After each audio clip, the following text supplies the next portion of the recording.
Hello ladies, అందరికీ శ్రీరామనవమి శుభాకాంక్షలు. నేనైతే ఈ శ్రీరామనవమికి ఈ శారీ డ్రేప్ చేద్దాం అనుకుంటున్నా. ఈ బ్లౌజ్ అయితే కేఎస్ఆర్ ఫ్యాషన్ బొటిక్లో కావలి స్టిచ్ చేయించుకున్నా. సుమా అక్క చాలా బాగా స్టిచ్ చేసింది, నాకైతే చాలా బాగా నచ్చింది. ఈ శారీలో బ్లౌజ్ కాదు, నేను సపరేట్గా తీసుకొని ఈ బ్లౌజ్ స్టిచ్ చేయించుకున్నా.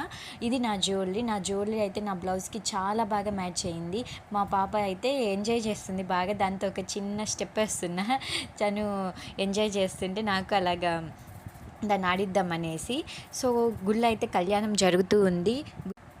గుడికి వెళ్దాం అనేసి వెళ్తున్నాము పాప వాళ్ళతో. చాలా బాగా జరిగింది కళ్యాణం అయితే. అందరికీ ఆ రాముల వారి దయ అందరి మీద ఉండాలని అందరి మీద ఉండాలనేసి మనస్ఫూర్తిగా కోరుకుంటున్నాను. అందరూ బాగుండాలి, అందులో నేను బాగుండాలి. సో అందరికీ శ్రీరామి నవమి శుభాకాంక్షలు. మరోసారి గుడికి వెళ్ళేసి వచ్చేసి ఇలాగ కొంచెం సేపు ఇలా సెల్ఫీలు తీసుకుంటున్నాము. తను కూడా బాగా ఎంజాయ్ చేస్తుంది వీడియో తీస్తుంటే. తనతో ఇలాగా ఎంజాయ్ చేస్తుంటే నాకు చాలా నచ్చిద్ది. సో వాళ్ళతో ఎక్కువ స్పెండ్ చేస్తూ ఉంటాను నేను. ఆ టైంలో కొంచెం ఇలాంటి